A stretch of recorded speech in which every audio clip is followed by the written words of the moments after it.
Can you guess what we're talking about this morning? Let's open with a word of prayer.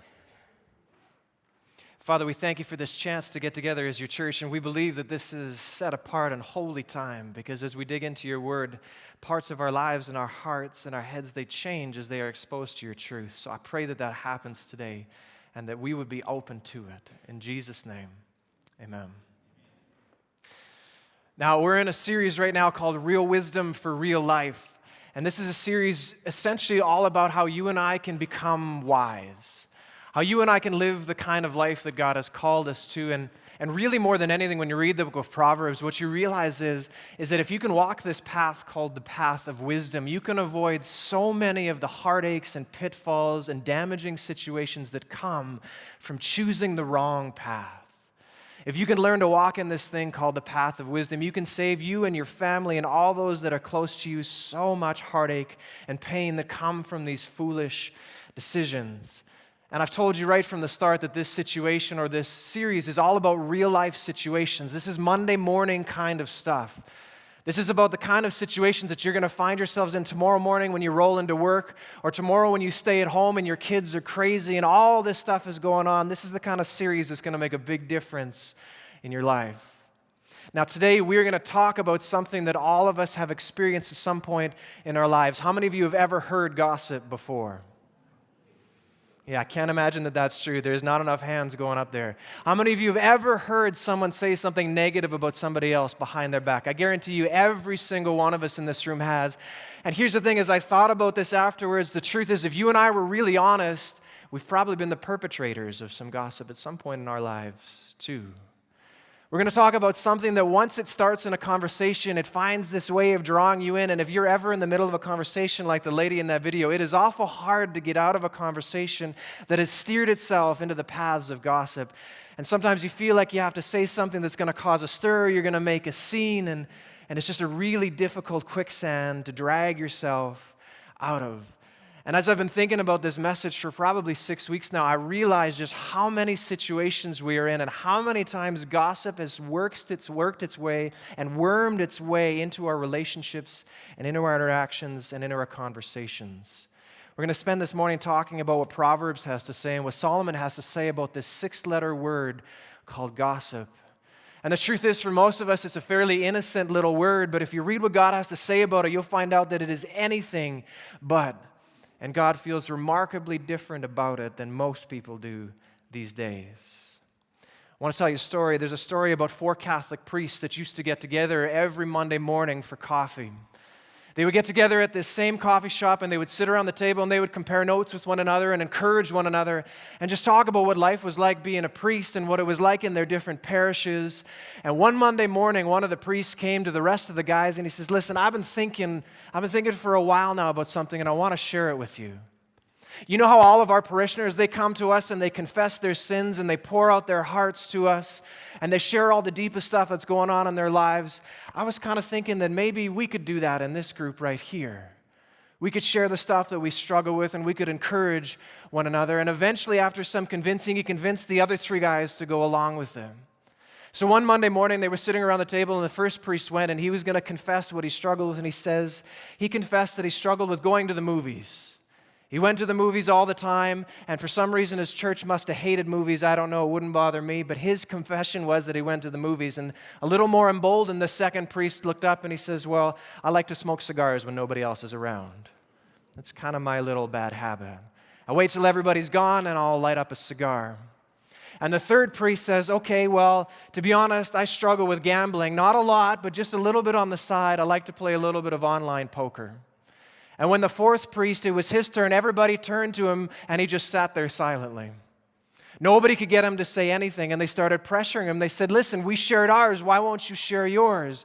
We told you our secret, what's yours?" And pressured him and pressured him. And eventually, after sitting there for a few minutes, he looked at the rest of them and he caved and he says, "My issue is gossiping and I can hardly wait to get out of here." Boy, everybody is going to really love this. Now, if you ever wonder why pastors hold their cards a little close to the chest, it's sometimes situations like this Now, I might be the exception to the rule because I have told you each and every stupid and foolish thing I have ever done in my life if you have been here for very long. But a lot of people, they hold their cards really close to their chest for exactly situations like this. And as I was listening to that story, I'm convinced that the guy who started this whole thing, it was his idea. Let's all share our deepest secrets. I want to talk to you this morning about gossip, and the reason why I want to talk to you about it is because it's important to God, but most of you don't realize how important this is to your relationships and your communities and your church families. You see, we think of gossip as a small s kind of a sin. You know how we rank sins? There's the really bad sins and the not so bad sins. Do you understand how we do that? Like murder is really bad, but cheating on your taxes, that's really not so bad. Stealing is definitely wrong. That's a capital S kind of a sin, but little white lies, they're really not such a big deal. On the scale of what we consider to be sin, we put gossip way, way down the list. In fact, I've been a pastor for 14 years, and guess how many times people come to me and confess and pour out their hearts all the time, which I'm not going to share with you right now. But they come to me with all sorts of things that they struggle with. How many times in 14 years do you think someone came to me and said, Pastor, I've just been wrestling and struggling with gossip, and I can't get it under control? Do you know how many times? 0. Not once. Maybe it's because we don't think it's such a big deal, or maybe it's because we think, you know what, it's really not such a big sin. I struggle with it, but there's really more important stuff out there. We tend to think of gossip as more like a tiny character flaw than anything else, something that everybody does anyways. And sometimes, if you pay attention, we actually tend to demean and almost make fun of gossip. I saw a sign on a wall when I went in a waiting room just a few weeks ago, and the sign read this. It says, I don't gossip, so make sure you listen closely the first time. Have you ever seen that before? Just a sign hanging right there in the open on the wall that says, I don't gossip, so make sure you listen closely the first time. And I found when we broached this topic and I started to research to realize that this just isn't on our radar as a church and as followers of Jesus. This is just not something that we talk about or think about. But as I read through the book of Proverbs, and if you're tracking along with me, you'll realize that Solomon talks about it all over the place. In fact, 7 different times there's a direct proverb about gossip, and we're going to talk about those this morning. And if you want to distill what he says down into a simple idea, it is this, is if you want to be a wise person, if you want to live a life of wisdom, then you will not go anywhere near gossip.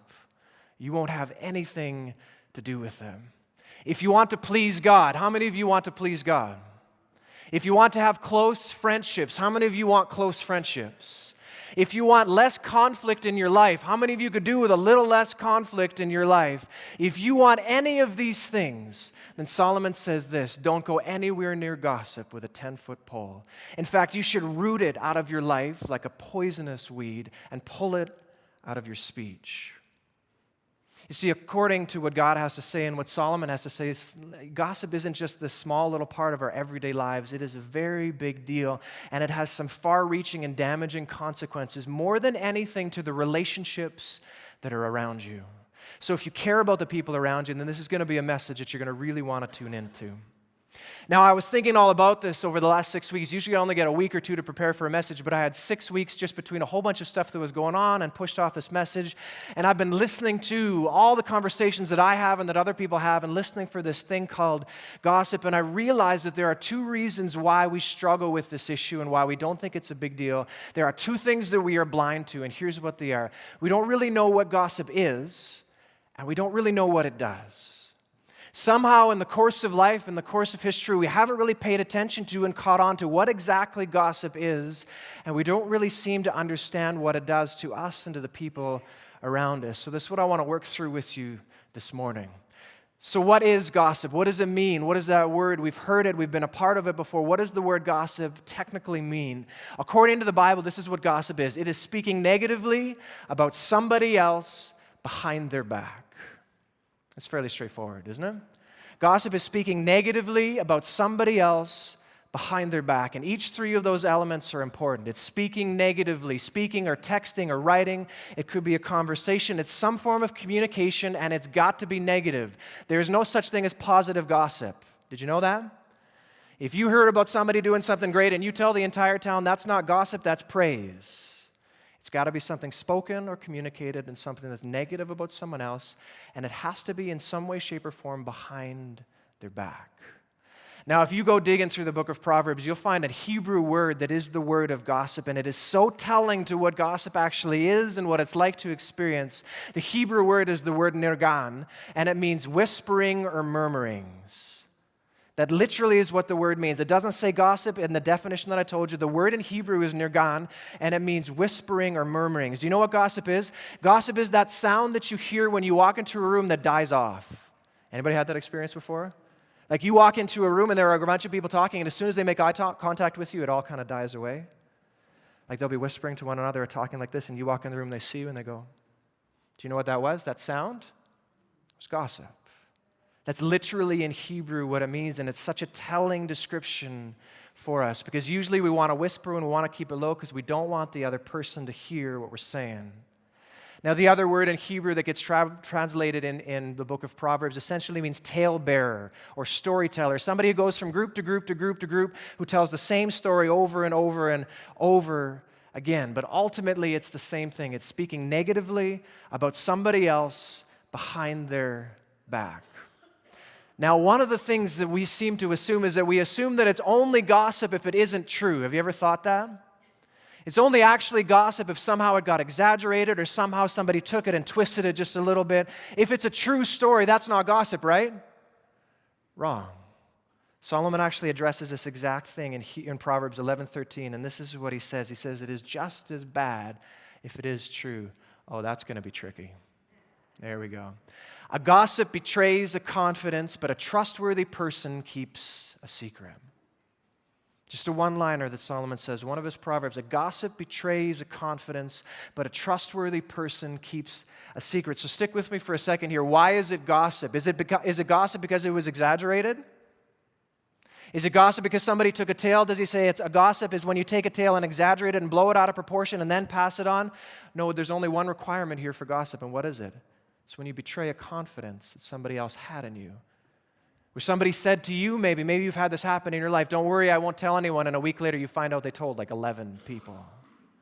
Don't worry, we're friends, I will keep this between us, off the record, and then it stays off the record for maybe 30 minutes or less. Gossip is just as much about a true story that is being circulated within the community, a negative story about somebody else, as it is about something that's been blown out of proportion or exaggerated. I call it truth that left the booth. Does that make sense to you? Truth that left the booth. Now, I'm going to use an example here that some of you are too young to understand. I don't get to say that very often, so I'm going to enjoy it for the moment. But how many of you have seen the movie or the show Get Smart? How many of you watched that when you were growing up? Do you remember the cone of silence in the show Get Smart? Where two people, if they wanted to communicate, there was this high-tech spy show, I think it was in the 70s, and if they wanted to communicate, out from the roof would come this cone of silence, a giant glass cylinder, and it would envelop them, and then it would envelop the other person that was over here, and they could, in a crowded room, have a conversation, supposedly, where nobody else could hear what they were saying. It was their direct line of communication, nobody else listening in. And a lot of relationships, we think we have that with somebody else. We have this cone of silence. It's just between me and you, except when it gets out. And then gossip becomes truth that left the booth. That image will do you well this week if you want to think about it. Truth that has left the booth. By the way, if somebody ever comes to you and starts a conversation like this, I know I said I wouldn't say anything, but you got to know this. I told them that I wouldn't tell anyone, but you just need to know this story. If somebody ever says that to you, there should be a red light that goes off in your head that says this: never tell this person a secret. Amen? Like, don't you ever tell this person a secret. If somebody comes to you and is willing to violate somebody else's confidentiality, what makes you think they won't do that to you? It should be this warning, this amber light that goes off for you that just says, you know what, I can talk to this person, I can relate to this person, but don't ever share something that is sensitive with them, because if they aren't willing to keep somebody else's confidence, what makes you think that they are going to keep yours? Now, when we study what Solomon has to say about gossip, we learn a few things that are going to help us as followers of Jesus keep that in check and help us root it out of our speech. So I want to work through a few of those with you this morning. And so the first one that I want you to know, and the first truth that I want you to know, is this: gossip spreads like fire, so be careful with matches. Does that picture work for you? Gossip spreads like fire, so be careful with matches. Solomon compares gossip to one of the most destructive and contagious elements known to man. He compares it to fire, and this is what he says in 26, verse 20. Without wood, a fire goes out, and without gossip, a quarrel dies down. Isn't that good? Without wood, a fire goes out, and without gossip, a quarrel dies down. You can leave that up for a bit, Gary. When Solomon was trying to think about how to describe gossip to his son and to all of us, when he was trying to describe this thing, the first thing that came to his mind, the first image that stuck in his head was this wild and moving, destructive force called fire. How many of you have ever had a fire get out of control on you before? You ever had that experience before? A fire that actually gets out of control. You thought you had it under control and it turns out it wasn't. I've had that a few times in my life. You've heard a couple of those. I'm going to share one more with you, and in the end, you'll never give me matches again. But I was in my very first apartment in Winnipeg. Mel and I were living in our apartment, and this was like a premium apartment. It had a fireplace. We were really excited, a wood-burning fireplace. It wasn't really a premium apartment, but that feature made me excited. And it was right in the front. There was the fireplace here, the big window, and then the door, and it was right across. And I decided one day that I was going to light a fire just for me. Mel was off doing something else. I was going to build the fire for myself, and I started building, and I grabbed some cardboard that I had, some big pieces, and I built my teepee. It was beautiful, Boy Scout-worthy fire. The only problem was the cardboard that I had was just a little too big for the firebox that I was working with. You have that problem before? Like, it's just a little bit too big. And so I had this brilliant idea. Instead of cutting it down, I tried to force it into one of it. Instead of cutting it down, I would just light the one end, and as it burned, I would shove it in further. No? So you're just a little smarter than I am, aren't you? It just made sense to me. I've seen cardboard burn. It burns pretty fast. Just light the one end, and I'll just shove those tips in as it goes. So I light the one end, and everything is fine. It goes up the flue, except a few seconds later, it's kind of starting to move towards me at a faster rate than I can shove it in. So I push a little harder, and all it does is seems to move a little faster. So I started to get uncomfortable, and I watched it, and eventually flames started licking into my living room right near the carpet on the floor. And I figured I didn't want to burn the whole apartment complex down, but I didn't know what to do. So I ran to the front door as fast as I could. I flung it open. I ran back to the fire that was moving its way into my room. I picked up the bundle of cardboard like this. I ran out the front door, and I dove into the snowbank to put it out. It's a true story. As fast as I possibly could, with an armful of cardboard flaming in every direction, I dove into the snowbank to put the fire out. And the best part of the whole story was Mel wasn't with me. She was in the next room. She was in the spare bedroom, and she just looked out the window and saw me airborne with burning cardboard like this into a snowbank. So be careful with fire is what I'm trying to tell you. It's an intense story, right? Here's what I want you to know. Gossip is like that. Not in the running crazy way, but gossip is a lot like that. Gossip is fire, and it spreads way faster than you think it's going to. It gets away from you so quickly. It burns and destroys the things that are in its path. And how many matches does it take to burn down a whole forest? One. How many stories that are shared out of context does it take to ruin a church? One. How many situations that are constantly blown out of proportion and passed along and changed along the way does it take to wreck a family? One. Gossip is like fire, so be careful with matches. I don't know if you've ever done the math on gossip, but this just blows me away. If you tell something to 3 people, and they tell it to 3 people who tell 3 people who tell 3 people, any math wizards in the place? How many people know that story? 81 people. You tell 3, who tell 3, who tell 3, who tell 3. There are 81 people who now know this single story that you told. If you go 3 more levels of that conversation, and 3 times they each tell 3 more people, do you know how many people know this story? 2,187. 2,187 people, and all you did was share that story to 3 people, and it went 6 times. That is more than the population of Dresden, right? Is that correct? More than the population of Dresden will know after 6 levels of conversation, and that's only if everybody stops talking at this point, which is that human nature? Almost never. In small towns, they call this the bush telegraph. News travels faster than light. I don't even know how it happens, but people know more about what's going on in my life sometimes than I do. They know more about how a situation finished at my house before I have even talked to the contractor who is supposed to be talking to me. It's just how life works. And so we must be careful because gossip spreads like fire. So you need to be careful with matches. And I love what Solomon says here. This is what he says. It's like fuel for the fire. It keeps it stoked. It keeps everybody worked up. And what he's saying is a lot of the quarrels and fights that we have as human beings, a lot of these fights that pop up, they would die away if we would just stop talking about the story. They would disappear if we would just let the story die. So if you are willing to let the story die, the fight will die with it. Can you remember that this week? If you're in the middle of something at work or with family or friends, sometimes if you will just let that story die, the quarrel, the fight will die with it. Second thing that Solomon teaches is this, is that gossip wears disguises, so we have to be constantly checking our speech. Very rarely will somebody come up to you one day and say, listen, I want to gossip about this person. Are you ready for that? Do you ever have a conversation start that way? Let's sit down and gossip about this person and tell bad stories about them. Is that how your stories ever start? No, it starts with, hey, have you heard? Hey, have I told you about this or that? Gossip never, ever comes dressed as itself. It almost always wears disguises. You know what a masquerade party is, where people show up and they wear masks and dress up in costumes? Gossip is almost always dressed as something other than itself. And so you need to be constantly checking your speech and making sure that there isn't something fronting as gossip in your life. So I'm going to give you a few options here of what I've found gossip dresses up as. Sometimes it dresses up as important information that you need to know. Sometimes gossip is wrapped in this kind of a garb. It is important information you need to know. Someone comes up to you and says, hey, listen, have you heard about this? They tell you the story, so-and-so did this, and at the end they say, well, I just thought you should know. I just thought you should know. That sounds so noble, doesn't it? It sounds so regal. Important information that you need to know. Nobody wants to be left out of the loop. Nobody wants to be caught unaware. So when somebody says, this is something I thought you should know, we think, oh yeah, that sounds great.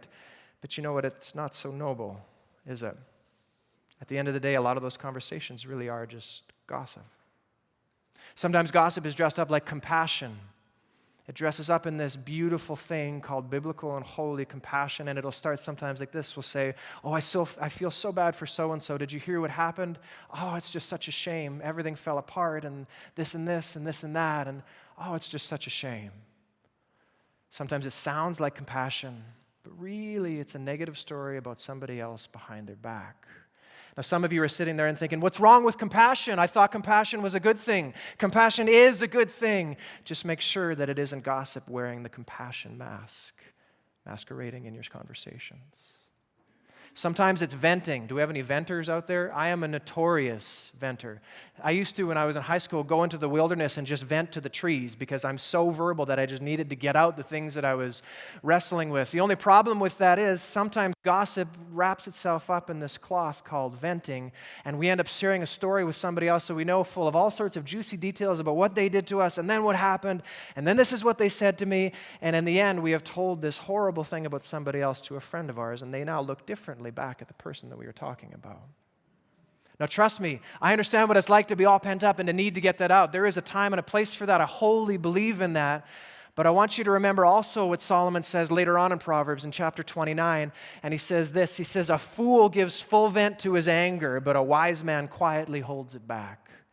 So if you're one of those people where you're like, I just got to vent, I just got to get it out there, don't just open the chamber 100%, because Solomon says a fool gives full vent to his anger, but a wise man holds it back.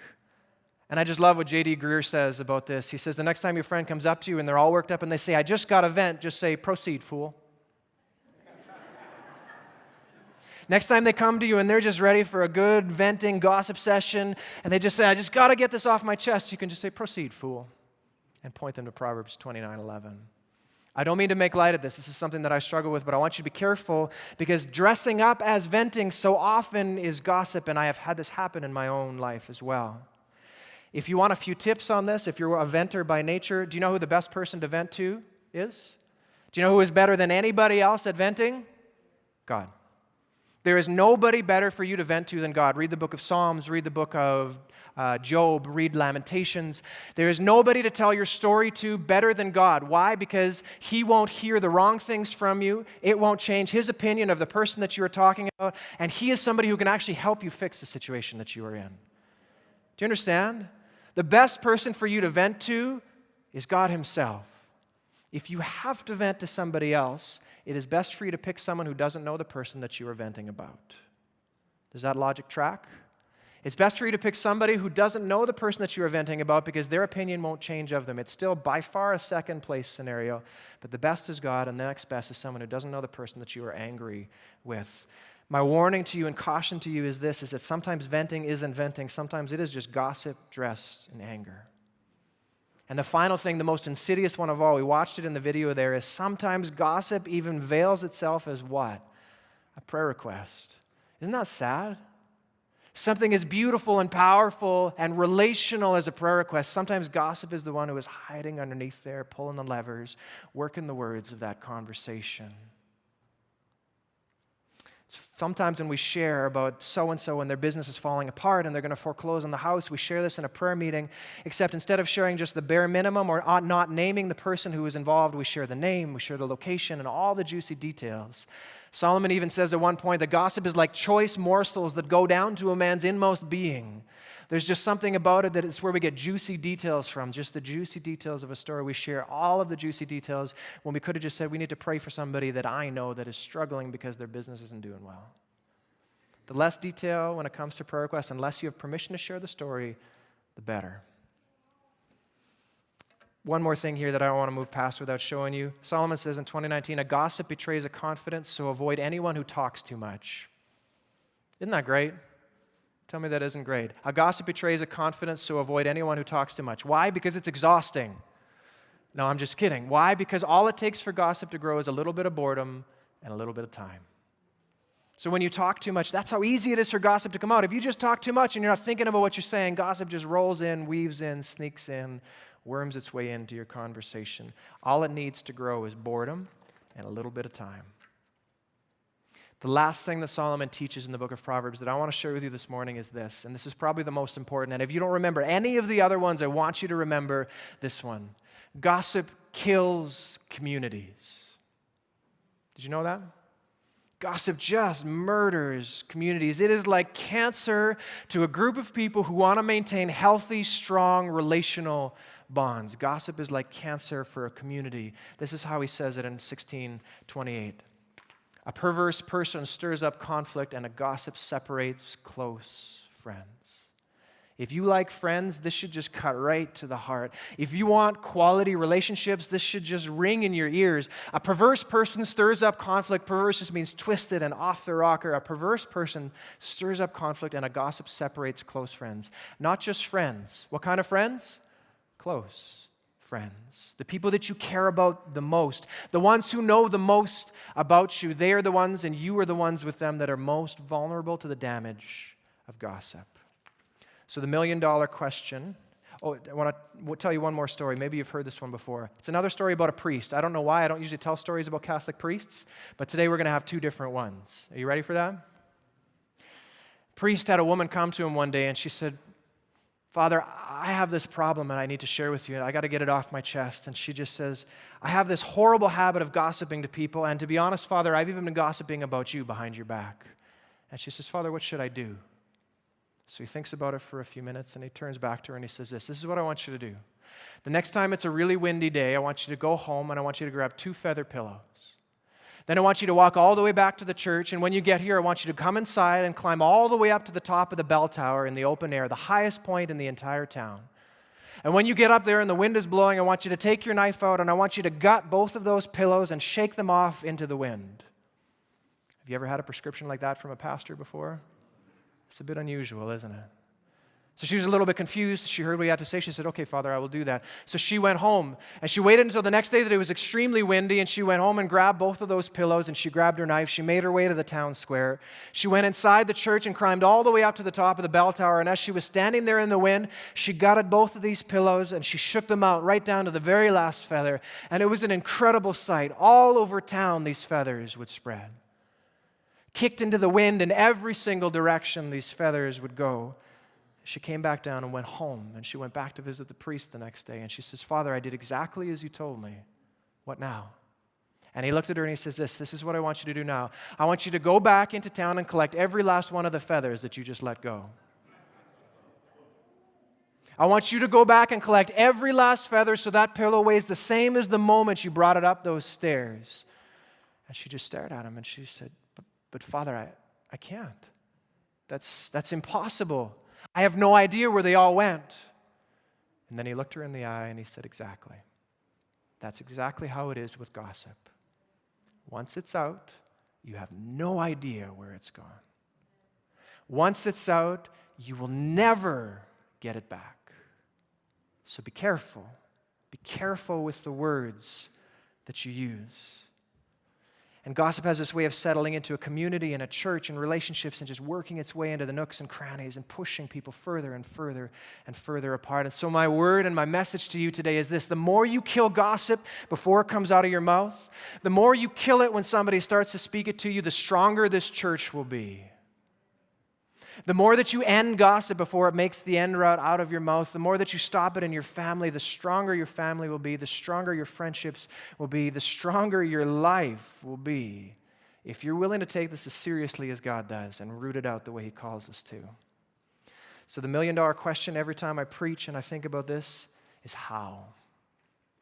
How do we do this? Like, how do we stop this from coming out of our mouths? How do we stop it from infecting our relationships? How do we stop? I'm going to give you 3 questions in a picture, and then I'll let you go. When you are tempted to share with somebody else, remember about 6 months ago we did a series called War of the Words, and we talked about being quick to listen and slow to speak. Do you remember that? Quick to listen, slow to speak. When it comes to gossip and you have a story on your tongue, the best tool I found yet is just pause for a second and think and ask yourself 3 questions before you speak. First question is, would I say this if this person was standing right here in front of me? If you're wondering, is this gossip or is this not? Should I share this? Should I shouldn't? The first test that you should ask yourself is, if this person was standing right here in front of me, would I share this story exactly how I'm about to share it? Not would I change it and tell it differently because they're here. Would I say it exactly as I am about to say it? Because gossip is inherently behind somebody's back. Stop there and ask yourself, whoever I'm talking about, if they were sitting right here, would I tell the story exactly how it is? Would that change how you tell stories, church? I think it would. I think it would. Andy Stanley says, don't say anything about somebody that you wouldn't say to them. It's a good rule for life. Don't say anything about somebody that you wouldn't say to them. I have been raking my speech over and over again for the past few weeks, realizing how easy it is to miss this rule. Second question is, will this make them look bad? Whatever story you're about to tell, will it make the person you're talking about look bad in some way, shape, or form in the eyes of the person listening? If the answer in any way, shape, or form is yes to that question, you should at least pause for a moment and think, do I really need to tell this story? Do I really need to tell it, or am I in dangerous territory right here? There are times that you need to tell negative stories about other people, but they are far fewer than you and I are ever willing to admit. Most of the time, it doesn't need to be told, but we tell it anyways. Would you say it to their face? Will this make them look bad? And third, this is just a good question for all of life. Can anything good possibly come from this? How many of your life stories that ended poorly would have been better if you would have just asked this question early on? Can anything good possibly come from this decision, this situation, this story? If you're not in a position to actually help this person, if their business is going under and you're not going to go shop there, if their family is falling apart and you're not going to go cook meals for them or help them, if you're just sharing it for the sake of sharing it, nothing good can possibly come from it, stop for a moment and ask, do I really even need to tell this story? Or should I just let it die before it comes out? I want to leave you with one image here because I told you at the start the 2 challenges with gossip were this: we don't know what it is and we don't know what it does. We've talked a whole lot about what it is, and I hope that helps you check your speech and slow down. But I want to talk to you just for a moment about what it does. How many of you recognize one of these? Does this make you listen to me a little more? Are you willing to pay attention a little more? What is this? This is a sledgehammer. A bona fide, real, well-used, apparently, sledgehammer. Makes me feel powerful when I hold it. What do you use a sledgehammer for? Do you use a sledgehammer to put a picture up? No, I certainly hope not. Do you use a sledgehammer to fix your kids' toys when they're broken? No. What is a sledgehammer for? It is to break things, right? Like a sledgehammer fundamentally is to break things. Even when I hold it, I feel like breaking things. Like it's just this feeling that I get. So I want to ask you a question, and I want you to seriously think about this for a second. I want to ask you a question. If you saw somebody walk into this church with a sledgehammer one day, just kind of swung over their shoulder like this, what would you do? Probably wonder what was going on, right? Like you'd probably be a little curious if just a random guy walks into the church with a sledgehammer over their shoulder. Now, what if you watch them walk into this church and walk all the way up the sanctuary, come over to this beautiful piano right here, and take the sledgehammer like this? What would you do? What would you say? Stop. Colin, what would you say? Stop. Yeah, extra loud, right? If you saw someone holding the sledgehammer over this beautiful instrument, you would say, stop. Why would you stop? You say, hey, this is our church, right? Like, don't mess with our church. Maybe pianos aren't your thing. Maybe you hate pianos. I don't know. Maybe it's guitar amps. Where's Justin? Earl? Thank you. No? What about the communion table? How many of you are fond of that? What would you do if you saw somebody standing here just like this by themselves with a glass top nonetheless? Stop. Why? Because this is our church. And you care about this church, right? This is where you come. This is where your family is. This is who you are as a community. You would say, stop, don't mess with our church. Funny thing about that statement is, it's not entirely theologically correct, is it? This isn't our church, is it? That table is beautiful. That ain't the church. That piano is wonderful, but that's not the church. Do you know what the church is? It's you. Every one of you in this room, you are the church. In fact, in 1 Peter, we talk about how you are living stones being built up into the house of God. And in the Old Testament, it was the temple and it was the tabernacle where God would gather and His presence would be. It was the most holy place on planet Earth. That is where God dwelled and where He lived. And now, do you know where He lives? He lives in you. You are His sanctuary. You are the place that He resides. Inside you is the most holy place on planet Earth. So here's what's happening every time you gossip. You are walking into the house of God, you are picking up a sledgehammer, and you are finding something beautiful, and you are going to break it. Does that make sense? In the spiritual realm, what's really happening is you are finding a living stone that God has built up at His very house, and you are just leaning right up to it and getting ready to knock it off. So every time you allow gossip to come off your lips, I feel like I have a cane now. I'm going to set this down. Every time gossip is willing to come off your lips, every time you're willing to listen and let it sit in, you might as well walk into this church with a sledge and find a window and knock it out. You might as well find something that we all value here and break it, because that is really in the spiritual realm what is fundamentally happening. And if you think the gossip really isn't that big of a deal, think of the story, remember the hammer, remember God's house, and let it dissuade you for long enough to hold it back, because we ought to be careful about the place that God calls home, amen? Got to be careful about His church. Let's pray. Father, we thank You for Your word. We thank You for how practical and applicable it is in our lives. And we thank You for the times at which it challenges us and it checks us. And I know for me, digging deep into what Proverbs has to say about gossip has challenged me to be so much slower in the way that I tell stories, and so much more careful when I pronounce words of negativity about somebody else. God, I pray for this church. I pray that You would build us up exactly as You say You would, as living stones, that this would be a holy and a pleasing place where You are happy to dwell, and it would be full of rich and strong and beautiful relationships. Father, keep us safe from the dangers of gossip, that we might be strong in the power of unity and Your Son, Jesus. And God, I just pray for a check in our spirits, a reminder in our hearts throughout this week, the moment we are about to tell a story, that You would just give us that moment of pause to think, do I really need to share this? And is it possible, some way, somehow, that hiding underneath of this is this ugly little 6-letter word called gossip? In Jesus' name.